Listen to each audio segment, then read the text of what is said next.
kesehatan medis, ada kesehatan komplementer, ada terapis dan ada herbal.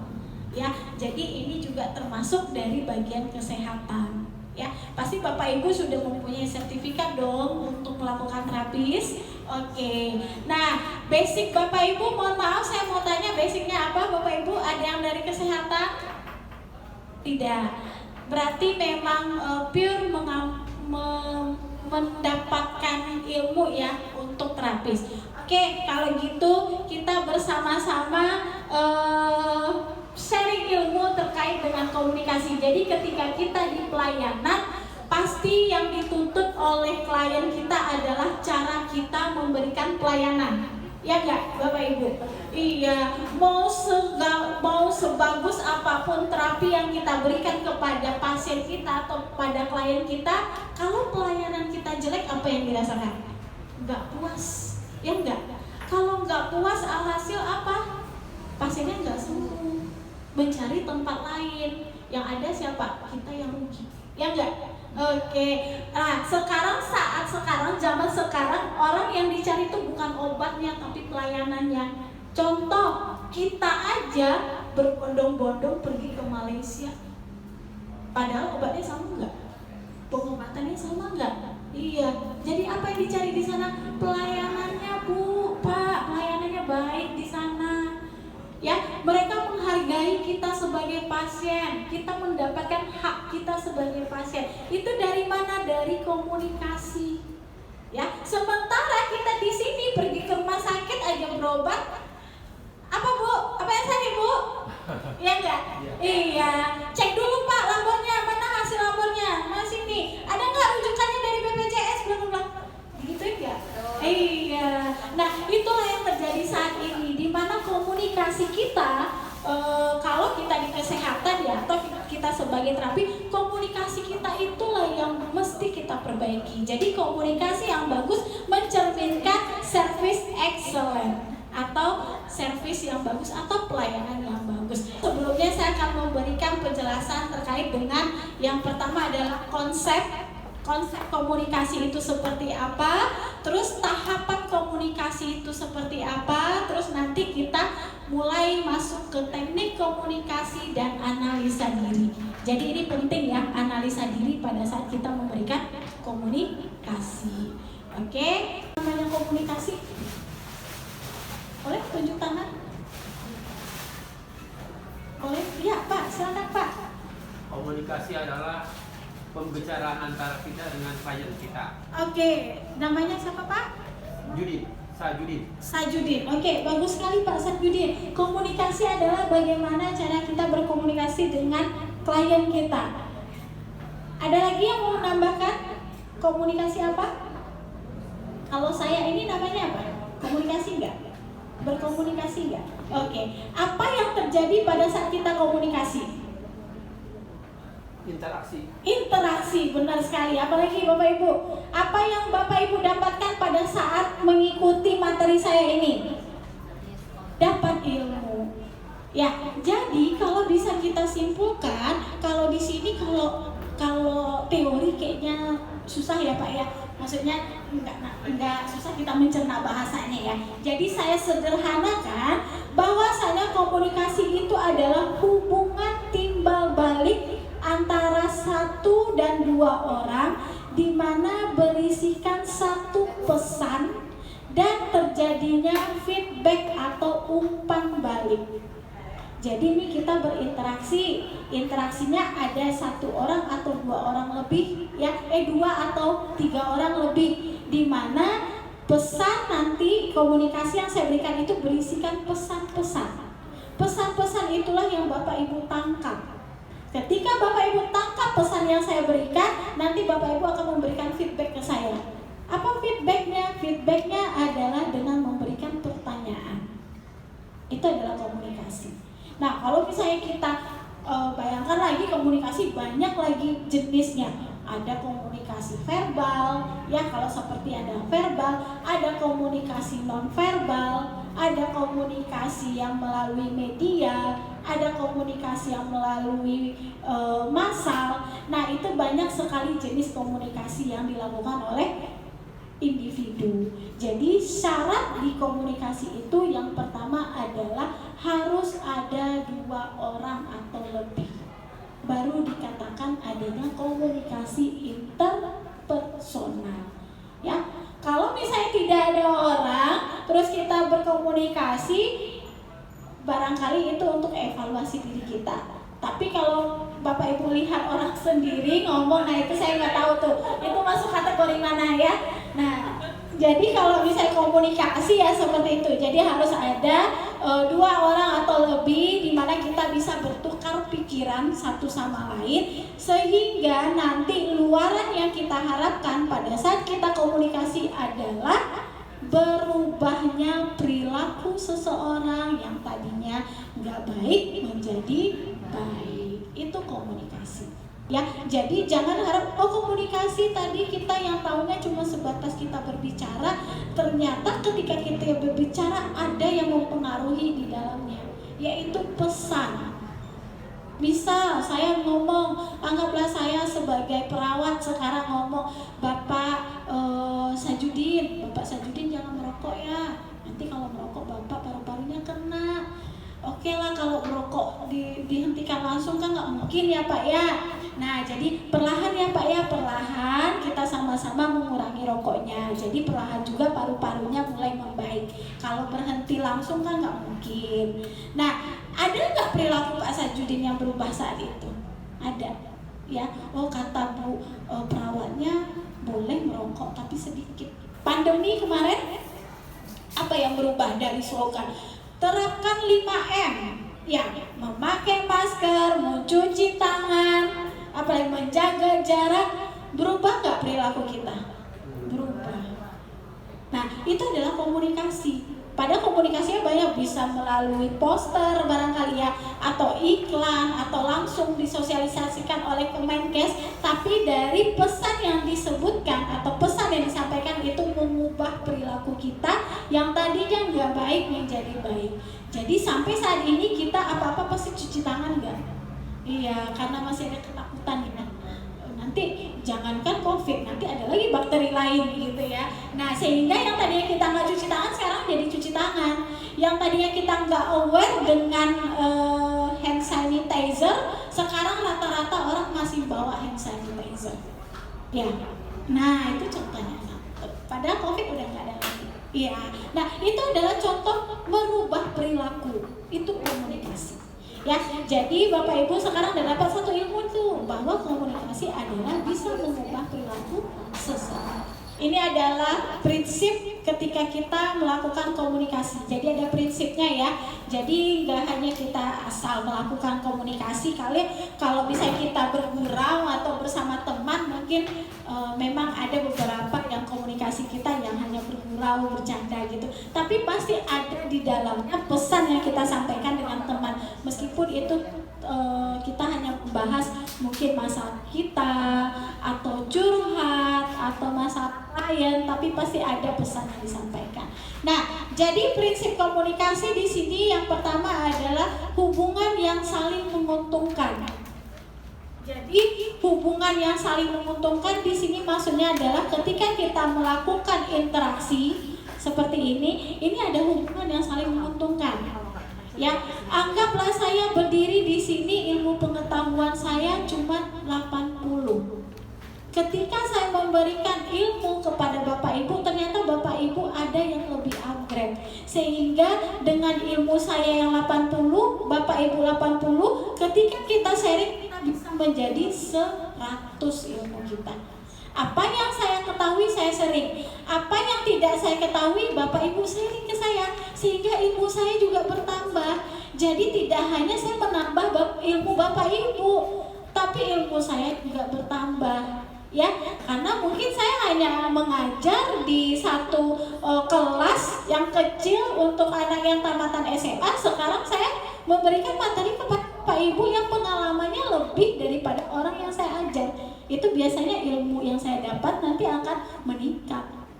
Ya, nah sama halnya mungkin kalau Bapak Ibu yang udah tinggi pengalaman hidupnya, barangkali paham ya maksud saya ya. Jadi ketika kita memberikan satu ilmu, kita berinteraksi dengan orang lain, kita menambah sosial kita dengan berkomunikasi, wawasan kita bertambah, ilmu kita juga bertambah. Jadi jangan kita membuka pikiran, jangan kita menutup barangkali ya. Jangan kita menutup diri ketika seseorang memberikan ilmu kepada kita. Ya, pasti ilmu kita nggak 100%. Ketika kita bertukar pikiran baru 100%. Ya, jadi Bapak Ibu nanti keluar dari sini, saya harap ilmunya 100%. Jadi saling bertukar pikiran sehingga prinsip komunikasi kita hubungan yang saling menguntungkan. Ya, jadi bukan dari segi lain ya Bapak Ibu ya. Menghargai keunikan, perbedaan, perasaan dan perilaku klien. Nah, di sini nih yang kita sering miss-nya. Kita jarang atau kita tidak pernah, bukan tidak pernah ya, barangkali kita kelupaan ya. Kelupaan kita bahwasanya kita ini berbeda. Dari segi apapun kita pasti berbeda. Ya, gak ada yang sama. Nah, maksudnya di sini kita harus menghargai perbedaan kita dengan klien. Kita sebagai terapis, mungkin kita adalah orang yang mengetahui segala seluk-beluk permasalahan klien. Tapi klien kita tidak seperti kita. Dia mencari pertolongan itu ke kita, berharap kita memberikan sesuatu. Nah, namun yang selama ini terjadi, kita jarang sekali menghargai perbedaan itu. Jadi kita menganggap, masa sih si klien ini itu aja nggak tahu? Pernah? Iya, benar. Ini pasien ini ya berkali-kali dikasih tahu tapi tetap aja. Ya, oke. Mungkin Bapak Ibu pada saat melakukan terapi terapi yang berat di sini, akupuntur ya atau bekam. Nah, terapi bekam barangkali. Ini ibu ini udah dibilang bekamnya 2 kali sehari atau berapa sih? Nah, sekali sehari atau sekali sebulan. Itu udah dibikinkan jadwalnya tapi tetap aja molor. Nanti datang mengeluh perasaan.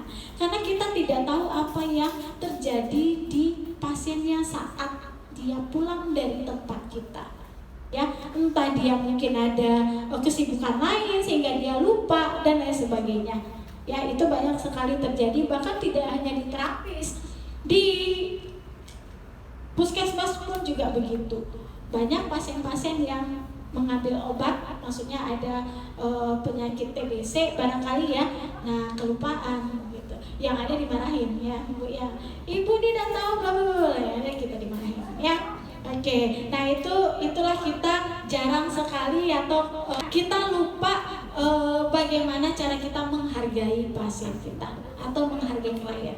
Jadi kita hargai dulu klien kita. Oh maaf Bu, saya tadinya mau kesini memang yang jadwal kemarin saya kelupaan, sibuk antar anak. Oh ya nggak apa-apa, kita sama-sama berupaya mencapai kesembuhan ya Bu ya. Nah jadi gitu harapannya ya. Nah yang ketiga adalah menghargai diri sendiri. Jadi ketika kita melakukan komunikasi atau melakukan interaksi, selain kita menghargai orang lain, kita harus menghargai diri kita sendiri dulu. Ya, ketika kita membawakan diri kita itu dengan baik, kita menghargai apa yang ada di dalam diri kita dengan baik, orang lain pasti akan menghargai kita meskipun kita nggak tahu apa-apa. Ya nggak? Iya. Nah, gimana cara kita menghargai diri kita adalah dengan membawakan diri kita percaya diri. Jangan takut-takut kalau memberikan pesan kepada kliennya.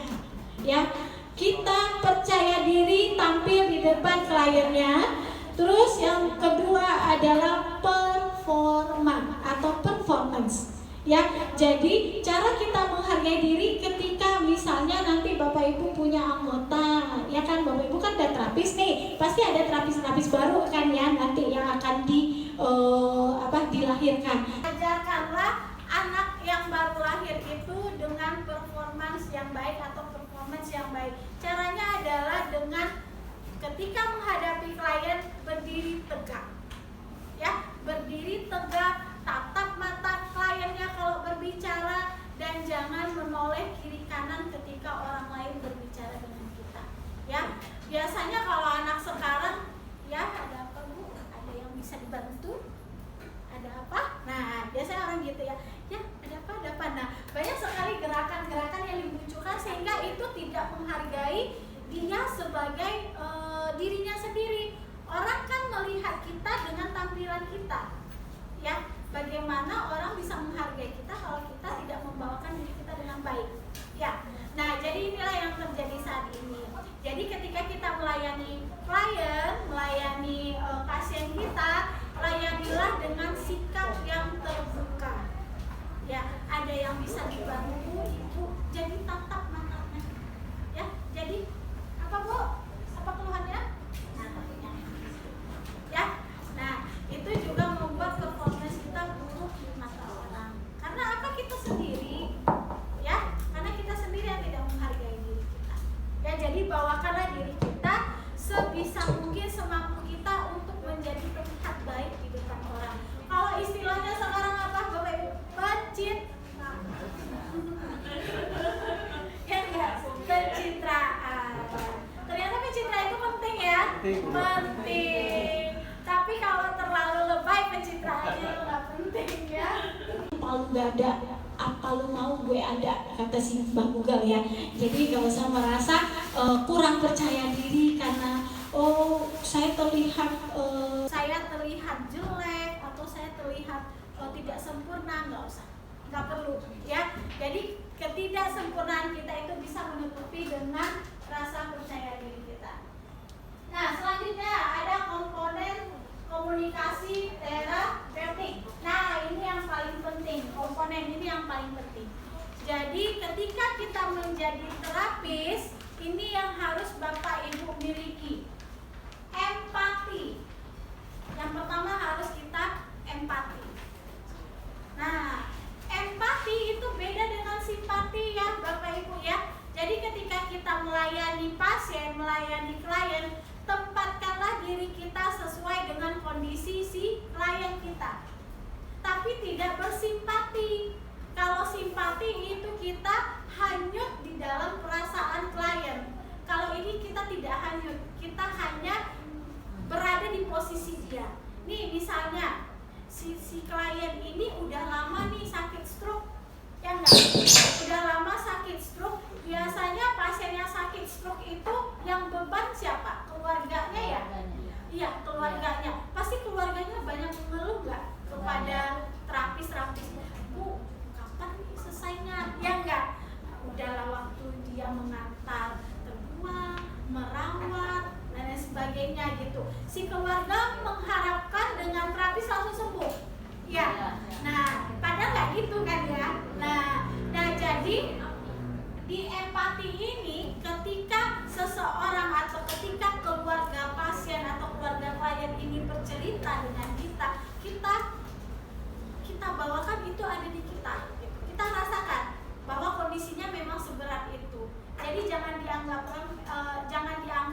nggak penting, receh, atau kita anggap remeh keluhan dari keluarga pasien gitu, keluarga klien. Jadi ketika pasien yang mengeluh bahwasanya dia mempunyai beban ketika merawat pasien stroke, ya kita, saya merasakan apa yang Bapak Ibu rasakan. Sangat sulit memang mempunyai atau memiliki salah satu anggota keluarga yang stroke. Itu memang sulit. Tapi tidak menutup kemungkinan kita ada jalan keluarnya. Ya, jadi jangan Bapak Ibu aja masa mengeluh, masih banyak Pak yang lain yang kurang dari Bapak atau yang kurang dari Ibu. Ya, biasanya kita kalau tinggal di Indonesia gitu ya.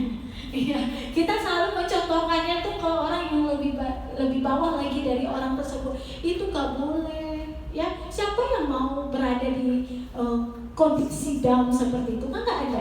Itu bukan pilihan. Nah, tapi bagaimana kita bisa berempati, menyesuaikan kondisi orang lain dengan kita saat ini, meskipun kita lagi happy nih. Ya, kita lagi happy, susah nih kita merasakan apa yang dirasakan orang, ya enggak kalau lagi happy. Nah, jadi jawaban kita, saya mengerti sekali dengan apa yang Bapak Ibu rasakan saat ini.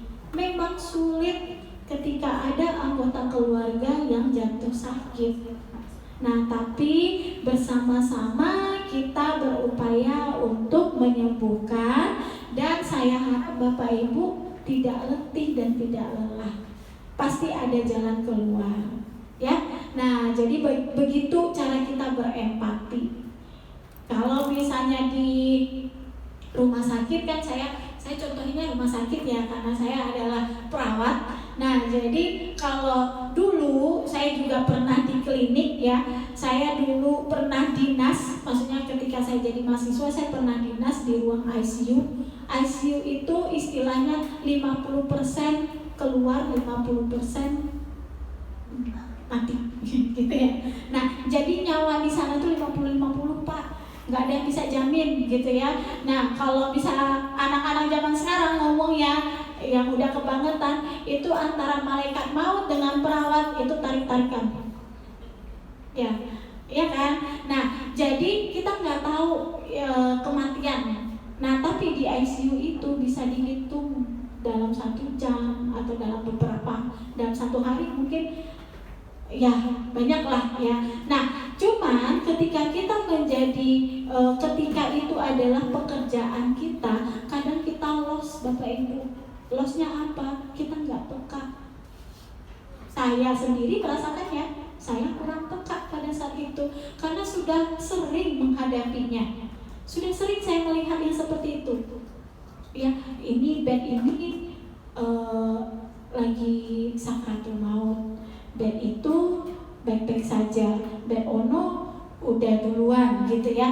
Nah, sehingga saya seharian gitu aja yang saya alami, sehingga 1 minggu saya dinas di sana, untuk minggu berikutnya itu memang nggak ada lagi empati saya. Jadi udah biasa gitu, sehingga ketika ada pasien yang sakratul maut atau udah kami biasa aja, kadang kami tertawa. Gitu. Nah, itu yang nggak boleh, karena rasa peka itu yang udah hilang. Nah, jadi susah memang menerapkan rasa empati ketika itu sudah menjadi keseharian kita.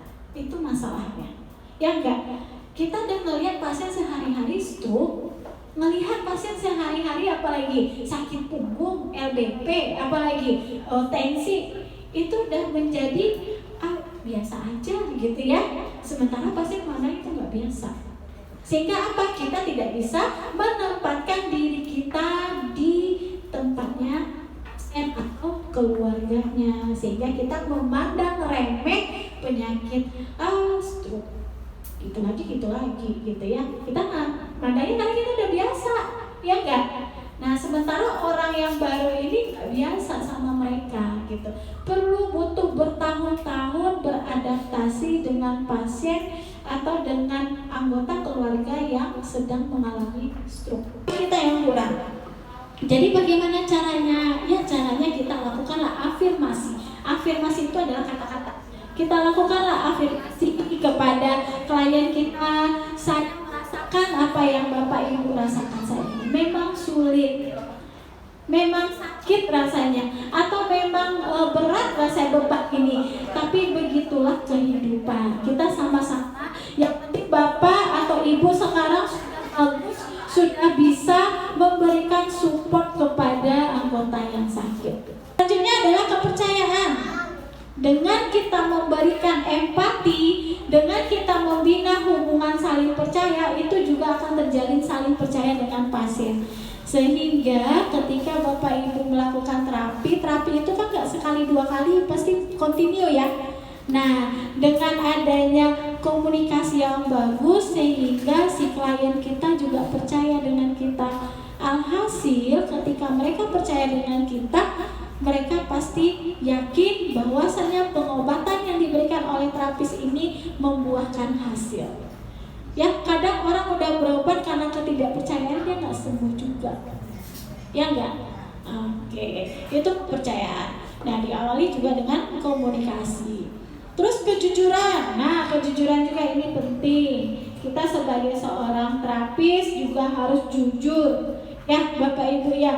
Jadi nggak cuma kejujuran yang dituntut, tapi di dalam pada saat kita melakukan pelayanan kesehatan, itu kejujuran itu sangat penting, karena fatal akibatnya kalau kita menutupi data dari pasien. Jadi kalau misalnya kita menjadi terapis, kita mempunyai hak untuk memberikan apa yang kita dapatkan. Nih misalnya nih, oh maaf Bapak Ibu, kalau untuk terapis saat ini barangkali nggak bisa, barangkali lebih baik rumah sakit, obati dulu, nanti baru ke sini. Nah itu jujur. Tapi ada juga, oh iya Bapak kita terapi gitu, tanpa ada mungkin kalau terapis mungkin enggak ya. Tuh kebanyakan ada nggak ya di sini yang patah tulang? Ada. Nah itu kalau saya sarankan mungkin memang kita udah pengalamannya tinggi, tapi sarankan lebih baik ada hasil ronsennya dulu barangkali ya ada hasil ronsennya dulu baru kita bisa sembuhkan gitu ya. Kan kadang orang oh ini kalau dengan si patah tulang yang pijit patah tulang ini bisa nih gitu, tapi kalau di kesehatan kan apa-apa harus operasi ya. Nah jadi kan banyak alternatif lain. Nah jadi ini yang namanya kejujuran, yaitu kejujuran. Terus apapun itu disampaikan ke pasien karena kita mempunyai hak untuk menyampaikan. Kalau di rumah sakit, kalau kita menjadi pelayan medis atau di tim medis yang mempunyai hak untuk menyampaikan kabar buruk, kabar baik ke pasien itu adalah dokter. Ya, jadi tim medis seperti gizi, perawat, apoteker itu nggak punya hak untuk memberikan diagnosa pasien. Bapak Ibu enak di terapis, ya menjadi terapis berhak menyampaikan apapun. Gitu. Kalau kita perawat ya tergantung dokternya, kita hanya meluruskan saja. Ya, kalau terapis enak, jadi kita bisa, Pak ini jangan ini nih, gitu kita mempunyai leluasa. Ya kita yang punya pasien kok gitu ya, enak ya jadi terapis. Nah terus keterbukaan diri, jadi kita juga harus adanya keterbukaan diri ya dengan tadi bahwasanya kalau seandainya kita mempunyai terapis cuma 2, kita cuma 2 Bu, kalau mau menunggu boleh nanti menunggu untuk dijadwalkan di minggu berikutnya gitu ya. Itu keterbukaan diri. Atau barangkali untuk keterbukaan diri di sini adalah ketika kita menerima saran dari si klien, Pak Bu ini terapisnya kalau bisa lebih ini lagi dong, lebih apa lagi namanya lebih kuat lagi gitu ya. Kalau bekalnya tadinya dia mintanya cuma sampai punggung, saya mau sampai kaki dong, sampai ada kan ya bekal sampai kaki. Nah saya maunya sampai kaki dong gitu ya. Nah tapi biayanya sama yang sampai punggung gitu. Ada kan ya. Nah itu keterbukaan. Jadi kita menerima saran atau kritikan dari klien kita, atau mungkin Bu ada terapis itu kayaknya nggak nyaman deh saya. Nah itu kita keterbukaan diri. Jadi kita menerima apa yang menjadi masukan dan saran kita sebagai terapis. Terus yang kelima adalah mendengarkan dengan aktif. Jadi kita dengarkan nih bahwasanya keluhan klien itu kita dengarkan dengan cara diam. Ya, jadi kita diam. Jangan memotong pembicaraan, jangan meng-cut pembicaraan. Terus juga ketika dia berkeluh kesah, ketika pasiennya atau kliennya bercerita, didengarkan saja. Ya, dengarkan dengan seksama. Jadi jangan didengarkan sembari main HP. Ya itu akhirnya orangnya gimana sih, gue kan lagi ngomong malah dicuekin main HP gitu ya. Nah itu juga membuat orang berpikirnya nggak bagus tentang kita gitu ya. Nah jadi dengan adanya mendengarkan aktif itu maksudnya yang memang mendengarkan, memang kita dengarkan nih ceritanya tuh seperti apa, dan itu kita diam. Nah nanti ketika selesai si kliennya berbicara baru kita klarifikasi. Maksudnya apa tadi Bu? Yang mana sakit? Ibu pusing ya? Perutnya sakit ya? Atau gimana? Punggungnya sakit? Nah, itu klarifikasi ya. Nah jadi begitu caranya ke pasien. Jadi jangan ketika Bu saya ini Bu, ketika saya ngangkat beban berat atau ketika saya itu punggung saya sakit. Oh sakit, baru kita berikan klarifikasi. Oh sakit ya Bu, sakitnya di mana? Sebelah mana? Oh sini. Oh karena beban berat ya? Iya. Karena ibu tadi habis angkat apa? Nah jadi tanyakan. Jadi setelah dia cerita panjang lebar baru kita tanyakan. Ya, tadi udah prinsip komunikasi, terus komponen yang harus ada pada saat kita komunikasi. Ternyata nggak cuma yang positif saja, nggak segampang yang Bu Tia katakan gitu ya. Ternyata ada hambatan pada saat kita komunikasi. Nah, jadi Bapak Ibu jangan sedih nanti ketika kita komunikasi, Bu, nggak segampang yang Ibu bilang lah komunikasi ini gitu ya. Banyak cerita kami, pengalaman kami menjadi terapis itu banyak komplain dan lain sebagainya, atau banyak yang nggak ngerti ya karena ini hambatan. Ada hambatan komunikasi. Yang pertama status kesehatan. Ya, ada status kesehatan, ada tingkat perkembangan, ada pengetahuan, ada perbedaan bahasa, budaya, dan gender, dan ada emosi yang di dalamnya yang mempengaruhi hambatan kita komunikasi. Coba aja, Bapak Ibu lagi marah-marah, terus saya juga ikutan nih, yang ada apa? Berantem. Iya, berantem itu emosi. Ya, jadi ketika kita melakukan komunikasi, nggak nutup kemungkinan ini menjadi hambatan kita nantinya. Contoh yang paling dominan itu adalah perbedaan bahasa. Ya, dirasakan ya, perbedaan bahasa, budaya, dan gender. Ya, sekarang gendernya nggak cuma 2, sekarang kadang gendernya bisa berbagai macam ya. Bahasa ini ada nggak ya klien Bapak Ibu yang orang Tionghoa? Ada. Keterbatasan bahasa kita iya. Ya, itu adalah hambatan kita komunikasi. Jadi gimana nih Bu Tia caranya? Ya caranya kita komunikasi aja gitu ya. Nggak ada caranya. ya caranya ya kita hargai perbedaan yang ada. Jadi kita jangan menuntut mereka tuh harus ngerti dengan kita, enggak. Ya, nah terus juga budaya ini pasti orang marga Tionghoa pasti akan beda dengan kita ya budayanya, dan juga gender ini Bapak Ibu ada menemukan yang di luar wanita laki-laki, ada kliennya ada belum? Ya mana tahu kan ada yang mohon maaf gitu ya, kalau sekarang semakin canggih teknologi semakin canggih pula gender orang sekarang ya. Nah, jadi kadang orang-orang yang dengan kelainan gender, maksudnya kelainan gender sih enggak, orang yang menyimpang gendernya itu biasanya sensitif. Ya, sekarang kita nggak melihat perilaku menyimpangnya. Sekarang kita menghargai dia menjadi klien kita nih. Ya, menjadi klien kita, bagaimana caranya kita melakukan komunikasi agar pasiennya itu berubah perilakunya menjadi hal yang positif. Gitu. Ya, nah ini gendernya susah, banyak sekali gender nih, enggak cuma orang dewasa, anak-anak juga ada, sangat disayangkan ya, itu bisa terjadi. Terus emosi, nah ketika kita namanya individu nggak akan sempurna ya, menjadi terapis pun juga manusia ya, itu istilahnya ya, menjadi terapis juga manusia, perawat juga manusia, dokter juga manusia, jadi tidak ada yang sempurna di dunia ini. Namun klien kita menganggap kitalah yang sempurna, itu pandangan klien terhadap terapis ya. Jadi Bapak Ibu bersyukur dipandang sempurna oleh kliennya. Nah, bagaimana caranya supaya kita memang terlihat perfect di depan klien sehingga mereka memang pure membutuhkan pertolongan kita adalah dengan menjaga emosi. Kalau seandainya emosi kita tidak beraturan, jangan dulu hadapi kliennya.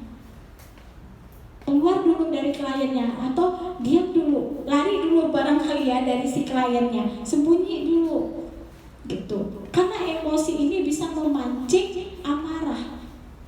Ya, kalau misalnya mohon maaf di sini muslim semua, ada yang non muslim? Muslim semua. Nah, kalau kita di syariat Islam kita kan pasti diajarkan menjaga emosi. Kalau amarah itu kan dengan cara diam, ya enggak? Diam dulu kita, kalau nggak diam habis itu ambil wudhu. Ya, itu juga akan meredam emosi. Begitu juga kita menghadapi klien komplain, atau klien yang marah-marah, atau klien yang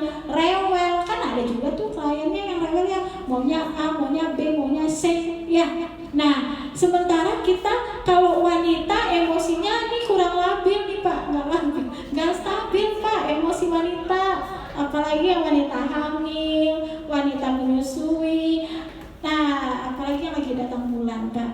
Nah, itu luar biasa emosinya. Jadi, ketika kita dihadapkan sesuatu masalah, menghadapi pasien atau menghadapi klien, kita kan tahu diri kita nih lagi labil gitu ya, mungkin lagi ada masalah dengan keluarga atau lagi capek. Nah, itu memancing komunikasi yang gak bagus. Barangkali yang kita lakukan adalah diam. Terapi, bu dicariin tuh sama kliennya, itu dulu saya lagi nggak enak badan gitu, tunggu dulu saya lagi banyak pikiran, nanti dulu gitu ya. Nah, jadi ini adalah siasat ketika kita bisa menjaga diri kita, menjaga ucapan kita atau menjaga lisan dan menjaga perilaku kita supaya kita tidak jatuh dipandang orang lain ya, karena komunikasi kita mencerminkan perilaku. Ibaratnya kalau di ini kita lisan ya Pak ya, menjaga lisan. Kalau saya masih kurang Pak ya, kurang mendalami gitu ya, takutnya setengah-setengah ya. Menjaga lisan sama halnya dengan menjaga perilaku. Nah, ini teknik komunikasi. Nanti kita akan masuk teknik komunikasi. Sebelum kita masuk teknik komunikasi, apakah Bapak Ibu ada yang mau ditanyakan? Silakan. Ya, Kak Tika, saya mau bertanya Bu tentang tadi yang gender itu penyakit turunan atau karena zaman sekarang tuh banyak pengaruh gitulah. Itu gimana ya Bu ya? Oke, makasih Bu. Ya, siapa namanya tadi Bu Junita? Katika. Ibu Katika menanyakan gender itu apakah keturunan atau memang faktor lingkungan gitu ya. Oke, dulu gender. Kalau kita terlahir cuman sebagai wanita atau laki-laki, cukup dua itu saja, dan tidak ada yang namanya dia terlahir sebagai memiliki dua jenis kelamin gitu, yang mana yang dominan itu kalau memang ada kelainan pada saat ibunya mengandung bayinya, itu memang diperbolehkan di dunia kesehatan ya, yang memang menurut teorinya itu memang boleh dilihat mana yang dominan. Itu banyak lagi ceknya Bu, cek hormonnya mana yang dominan. Kalau misalnya memang dia lahir dengan dua kelamin yang seperti itu, memang harus ada satu pilihan, karena nggak ada pilihan antara laki-laki atau perempuan gitu ya, nggak ada lagi pilihan dua, dia sebagai laki-laki atau sebagai perempuan. Nah, itu kalau yang alamiah ya. Nah, itu memang dipengaruhi oleh genetik ya. Kalau yang bayi-bayi lahir dengan dua kelamin, misalkan pernah ini kita dengar. Nah, bagaimana yang udah besar jadi transgender, mengakui bahwasanya hormonnya itu lebih kuat ke hormon wanita daripada pria, jadi dia berbondong-bondonglah menjadi transgender. Nah, itu dipengaruhi oleh apa? Genetika atau lingkungan? Jawabannya adalah lingkungan, tidak genetik. Ya, nggak bisa orang itu mengklaim hormon saya lebih dominan hormon cowok. Ya, setiap individu dimiliki dua hormon, ada progesteron, ada estrogen. Dikala di kondisi tertentu pasti yang laki-laki hormon estrogennya meningkat, hormon progesteronnya menurun. Kalau perempuan juga gitu, di kondisi tertentu hormon progesteronnya meningkat sehingga dia menjadi wanita kuat. Ya, atau dia bisa menjadi ya, barangkali cara dia perilaku, berpikir itu juga mengubah hormon kita yang mengubah. Jadi itu tuh adalah lingkungannya yang udah rusak di dalamnya, ngikut. Nah, itu kalau misalnya kita bahas lagi, itu dipengaruhi oleh perilaku, perilaku seksual yang menyimpang pada saat kanak-kanak. Barangkali mungkin pola asuh, pola asah di dalam keluarganya yang tidak baik ya, atau pada saat kecil mungkin dia sering dilecehkan, pelecehan seksual laki-laki sama laki-laki, itu turunan Bu. Gak bisa kita, anak yang udah dilecehkan itu dia akan menjadi pelaku lagi gitu. Nah, jadi memang harus kita jaga anak kita. Kebetulan saya juga juga ilmunya di keperawatan jiwa, saya juga mengajari tentang hal ini. Jadi memang harus betul-betul dijaga anak kita dari pelecehan seksual, karena itu akan menjadi lingkaran setan nantinya. Anak yang disodomi akan menyodomi lagi nanti ketika dia dewasa. Itu penyakit yang seperti lingkaran setan gitu. Nah, jadi lingkungan yang seperti apa ya lingkungan itu, Bu? Sehingga dia mungkin bergaulnya dengan orang-orang yang seperti itu gitu. Orang-orang yang kalau Bapak Ibu nyebutnya apa? Kalau saya nyebutnya ya kewanitaan gitu ya. Orang-orang yang menular. Karena saya pernah dapat pasien ya. Saya nggak tahu kalau dia itu ternyata dia penampilan seperti kita gitu. Tiba-tiba setelah saat sudah berinteraksi, Iya. ternyata kok dia kayak ada lain gitu ya. Jadi saya terakhir menjauh gitu ya. Menular gitu. Dikatakan menular, kalau menular itu kan ada cara penularannya, itu menular namanya ya. Tidak menular, tapi dia akan terbawa arus. Kalau menular kan ada proses di dalamnya tuh, misalnya HIV/AIDS, cara penularnya adalah dengan darah, misalnya tangan kita luka, terus ada orang pasien HIV, nah masuk darahnya ke dalam tangan kita, itu cara penularan ya. Tapi kalau yang seperti itu bukan menular namanya, tapi terbawa arus. Karena apa? Karena coping kita di dalam diri itu nggak bagus. Coping itu banyak yang mempengaruhi, terutama adalah spiritualitas kita, keimanan dan ketakwaan kita. Itu salah satunya. Nah, jadi kalau misalnya itu menular, jawabannya tidak, karena tidak ada proses di dalamnya. Tidak ada patogenik atau tidak ada bakteri atau tidak ada virus yang membawa. Yang ada itu dia terbawa arus karena copingnya nggak bagus. Coping itu adalah cara dia bertahan, mempertahankan dirinya ini sebagai siapa. Itu yang nggak bagus. Karena apa itu, Bu? Masalah, Bu. Ya, nggak lari dari masalah, pasti ada masalah dari dalam dirinya sehingga dia tidak bisa menyelesaikan masalah. Larilah ke orang-orang yang tidak tepat, bisa menjadi LGBT, bisa menjadi nafza, bahkan bisa menjadi gila karena tidak mampu menyelesaikan masalah. Itu dia kuncinya. Kenapa nggak mampu? Copingnya nggak bagus. Apa yang nggak bagus? Pengelolaan stresnya nggak bagus, agamanya yang nggak bagus, agamanya barangkali kurang, pola asuh orang tuanya yang terlalu overprotective, orang tuanya yang terlalu melego anaknya gitu ya. Maksudnya kan ada tuh orang tua ya udah cuek aja anaknya mau ngapain, saya percaya kok sama anak saya. Ada nggak orang tua seperti itu? Ada. Sehingga anaknya nggak tahu temenan sama siapa. Karena sekarang LGBT di Kepri ini udah meningkat, Bapak Ibu. Ini yang paling tinggi di Kepri saat ini tahun 2023. Kepri, saya nggak tahu di pulau mana, masih rahasia ya. Gak boleh disebutin pulau yang mana gitu. Tapi udah merambat ke sini dan ini paling tinggi di Kepri.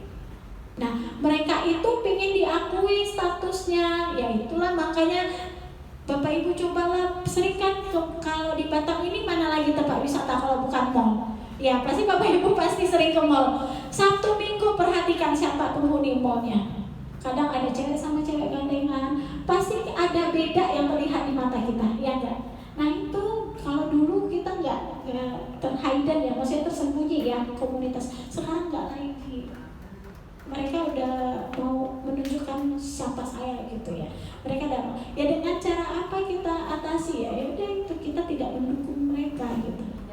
Hindari, suruh anak-anak kita nggak usah temenan gitu dengan orang-orang yang seperti itu. Bukan masalah kita membedakan orang, tapi ini urusannya adalah kaitannya adalah dengan perilaku dan agama. Ya, perilaku dengan sosial. Sosialnya udah rusak, macam mana nanti dia tumbuh besar? Ya, nggak akan diakui nanti dia mau kerja mau apa susah ya. Gitu dia urusannya ya Bu. Ketika berbicara, saya berbicara dengan Ibu siapa Bu namanya? Ibu Saryati. Bu Saryati, gimana Bu keadaan Ibu hari ini? Enak nggak sih? Nggak enak ya. Jadi saya Bu gimana Ibu kabarnya hari ini? Nah, jadi gitu enak ya. Jadi Bu gimana kabarnya? Apa yang terjadi terjadi di rumah. Nah, jadi sambil main HP gitu ya. Jadi itu bukan accepting gitu ya, jadinya bukan menerima, accept ya. Jadi accepting body position itu adalah keterbukaan diri kita atau posisi atau sikap tubuh kita menerima pada saat berinteraksi dengan orang lain. Jadi ketika berbicara usahakanlah seperti yang sebelah kanan saya ya.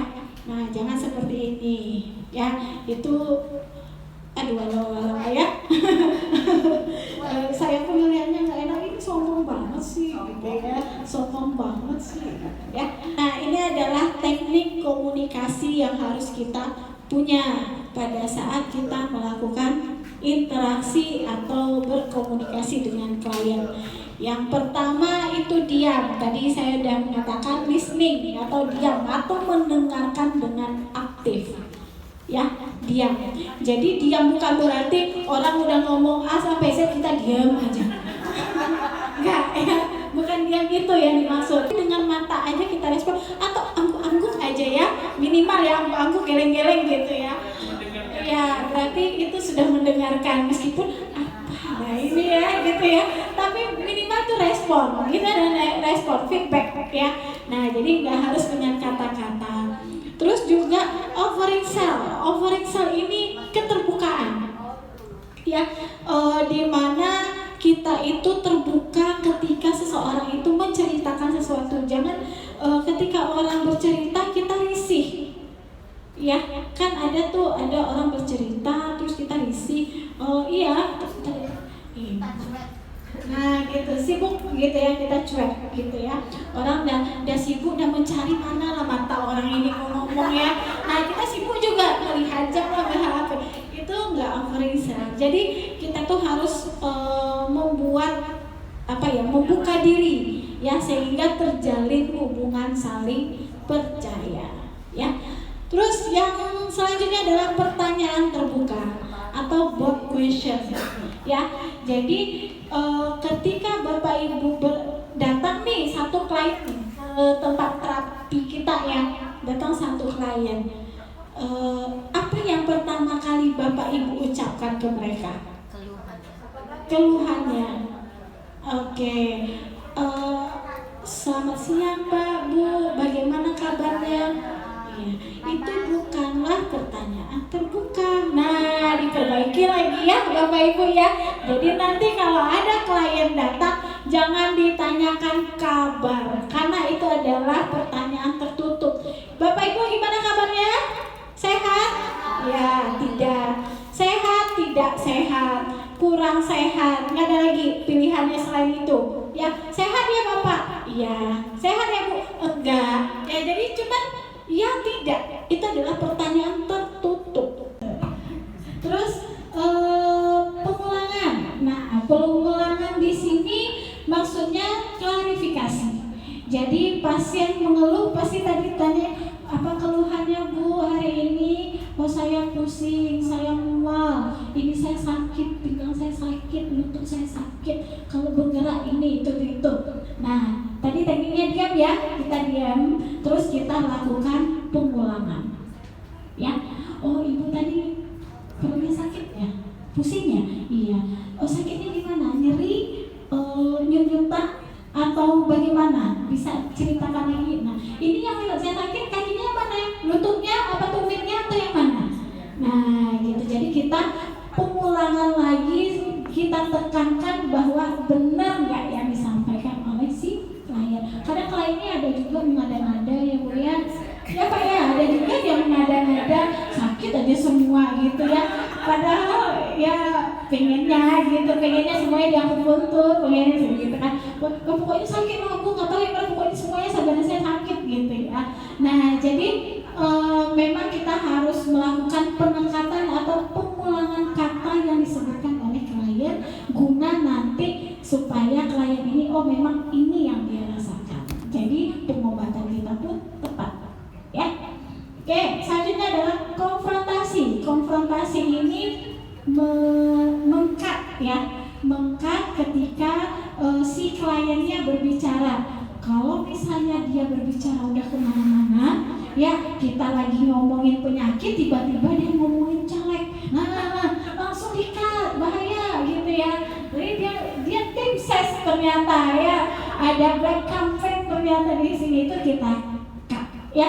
Jadi istilahnya di sini ketika kita melakukan konfrontasi, lihat dulu ruang lingkup ketika mereka berbicara, apakah masih dengan topik yang sama. Bisa kita menanyakan penyakit, dia masih berbicara tentang penyakit, itu enggak kita dengarin. Tapi ketika dia udah ngomong, iya penyakit si A bu, tetangga saya juga gitu. Nah itu kan udah lewat ya, misalnya udah out of the box ini pasiennya gitu ya, udah di luar dari topik kita. Nah itu kita perlu kita lakukan konfrontasi ya, perlu kita cut, karena bukan itu menjadi tujuan kita. Dan itu juga gibah gitu ya, nggak boleh kita ngomongin penyakit orang karena Oke. Terus verbalizing, observasi dan klarifikasi itu sama dengan yang di atas tadi ya. Jadi kita harus mampu mengucapkan atau harus mampu melakukan teknik komunikasi secara verbal. Dengan sakit itu adalah pasien yang dengan beban psikososial. Ya, mereka gangguan psikososial Bapak Ibu.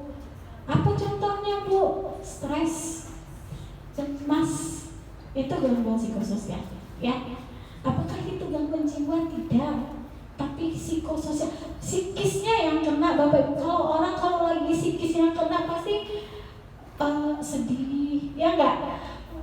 Salah sedikit ngomong dia nangis, salah sedikit ngomong tersinggung, nggak mau lagi ke terapis kita gitu ya. Kan banyak ya. Jadi pada dasarnya individu yang sakit itu tidak hanya fisik yang sakit, tapi psikisnya yang sakit. Maka dari itu komunikasi terapeutik ini menyembuhkan psikis pasien dan juga fisik. Kalau psikisnya udah bagus, alhamdulillah atau insya Allah fisiknya juga akan bagus. Kalau psikisnya nggak bagus, fisiknya akan mengikut. Coba Ibu kalau stres apa yang dirasakan? Pusing, sakit, asam lambung naik, tengkuk sakit, punggung sakit, mau minum susah, mau tidur nggak enak, bangun pagi juga nggak stres, ya. Tapi nggak tahu stresnya berapa, gitu ya. Tapi fisik kita ngerasa sakit. Yang ada apa? Aduh Pak, minta duit dong ke salon, minta duit dong ke pijit, spa, atau ke terapi tempatnya ibu itu lah, nah gitu, mau diakupuntur. Karena apa? Faktor stres ya. Ya, 3 perawatnya berapa orang di ruang ini? 15. Tapi 15 perawat itu dibagi 3 shift Bapak Ibu, pagi, siang, malam. Nah sementara pasiennya ada 50, 15 dibagi 3, dikuranglah karu ke koordinator ruangan, dikuranglah PJ-nya 2 orang setiap dinas. Berapa lagi yang tinggal di ruangan itu untuk memberikan pelayanan? Akhirnya si perawatnya jenuh. Itulah tadi hambatan kita melakukan komunikasi adalah emosi, karena kelelahan. Kita lelah. Itulah. Jadi Bapak Ibu kalau punya klien, kita udah menghadapi itu sehari-hari, pasti ada merasa jenuh? Pasti. Mungkin enggak? Ya, jenuh ya. Alhasil apa? Cuekin. Ya udahlah, terapis aja lah. Habis itu dia mau pulang rumah. Iya, benar? Iya. Nah, itulah titik jenuh. Nah, ini yang terjadi pada kita saat ini karena kita merasa jenuh tadi sehingga komunikasi terapeutik tidak diterapkan.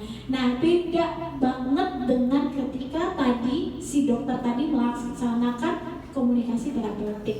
Jadi memang komunikasi terapeutik kalau terlihat di sini ribet banget ya enggak. Tapi dengan adanya standar kita melakukan komunikasi, pasiennya sumringah enggak?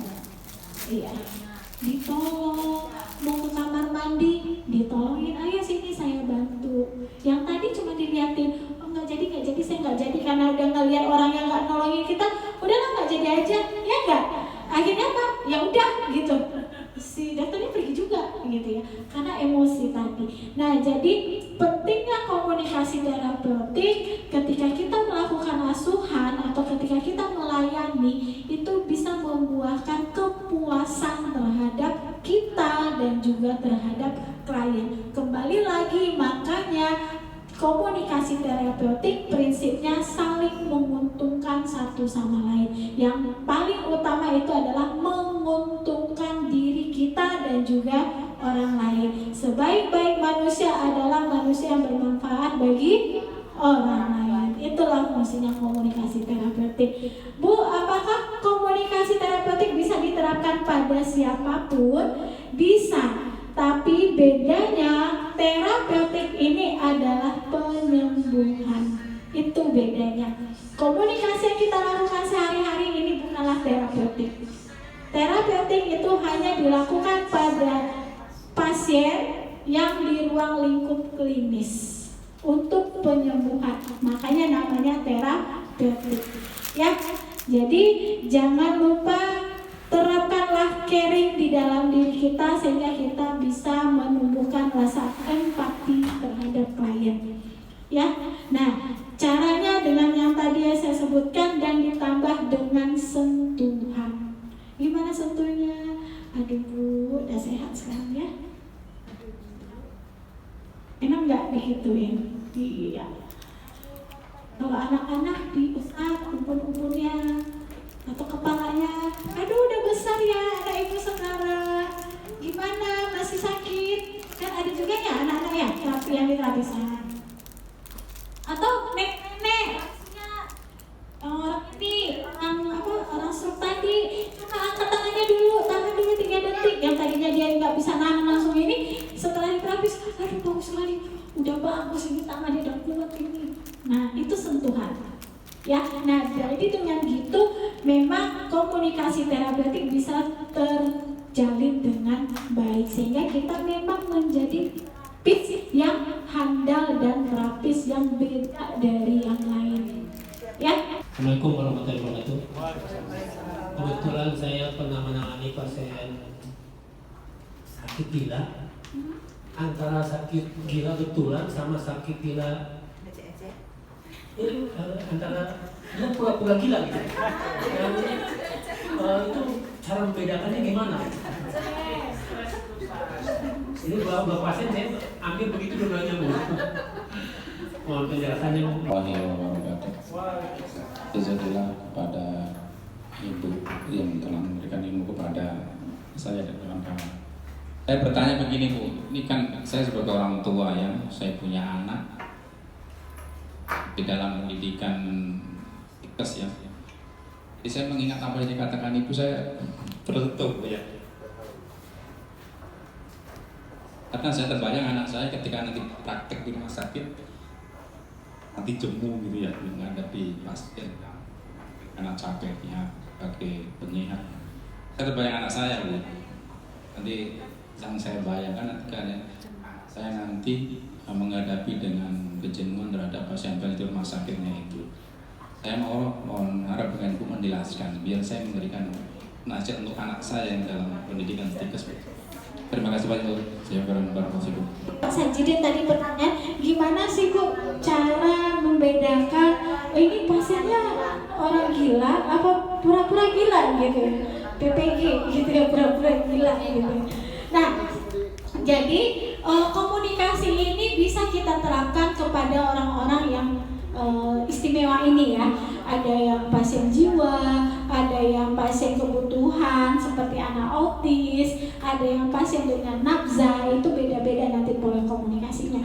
Nah, gimana dengan pasien jiwa ini Bu? Gimana ini beneran dia sakit atau dia cuma main-main gitu ya? Nah, caranya adalah Bapak memastikan apa yang dia rasakan itu nyata apa enggak dengan yang kita lihat. Misalnya apa? Misalnya Bapak menilai itu adalah dia gangguan jiwa. Apa yang dia keluhkan? Ngamuk. Ya. Terus apa lagi? Ya, kelakuannya nggak jelas Ibu, kayak jalan-jalan gitu lah. Jalan-jalan. Di jalan-jalan itu kayak ini kadang-kadang saya enggak juga saya kosong. Oke, nah kalau misalnya perilakunya sudah tidak normal yang seperti itu, pernah nggak Bapak lihat dia ketawa sendiri? Enggak, cuma marah-marah aja. Marah-marahnya udah sampai ke melukai diri sendiri atau Hancurin barang. ngancurin barang. Oke, terus dia mondar-mandir? Iya. Iya. Iya. Oh, perawatan dirinya bagus nggak Pak? Maksudnya dia ada mandi? Mandi dimandiin. Oh, masih ada keluarga. Masih. Oh, ada lempar-lempar batu nggak? Nggak. Tapi dia merusak barang ya? Iya. Iya. Dari saya pengkajiannya itu udah sakit jiwa. Kenapa? Karena perilakunya udah berubah dari perilaku normal. Orang dengan penyakit jiwa atau orang dengan gangguan jiwa cukup ditandai dengan perubahan perilaku dan sikap. Kalau perilakunya sudah tidak normal, udah mondar-mandir, udah marah-marah, tiba-tiba menyendiri, tiba-tiba ketawa sendiri, tiba-tiba normal, itu udah mengarah ke sana, ya. Nah, kenapa mengarah ke sana? Karena, tapi Bu, dia tiba-tiba normal, begitulah jiwa, ya. Pas jiwa itu fluktuatif begini siklusnya. Kadang dia sakit, kadang dia normal. Kadang dia sakit, kadang dia normal. Itu nggak bisa kita tidak bisa kita, oh hari ini dia pasti akan sembuh. Enggak. 1 jam ngamuk, 2 jam lagi baik-baik aja, seolah nggak terjadi apa-apa. Itu pasien jiwa, ya. Tidak mengurangi ketika dia harus di screening, tidak. Tapi kalau misalnya sudah perubahan perilaku, itu dibawa aja ke psikiater. Ditentukan dulu, biar psikiater dulu menegakkan diagnosanya. Kalau memang dari kita butuh terapis, baru kita terapis. Sehingga kita jelas. Sehingga karena penyakit jiwa itu aib juga bagi keluarga. Kalau saya mempelajari ilmu jiwa, pasien-pasien dengan penyakit jiwa yang mengakibatkan dia sakit jiwa itu adalah keluarga. Gitu. Jadi sangat sensitif kalau kita berbicara tentang kejiwaan. Jadi boleh didiagnosa dulu sama dokternya. Kalau misalnya udah jelas dia skizofrenia atau halusinasi atau pemakai atau pencandu, kalau misalnya memang butuh terapis, kalau misalnya nih keluarganya nih nggak nerima, enggak kok dia nggak sakit jiwa, enak aja ngomong anak saya gila gitu ya, pasti orang menolak.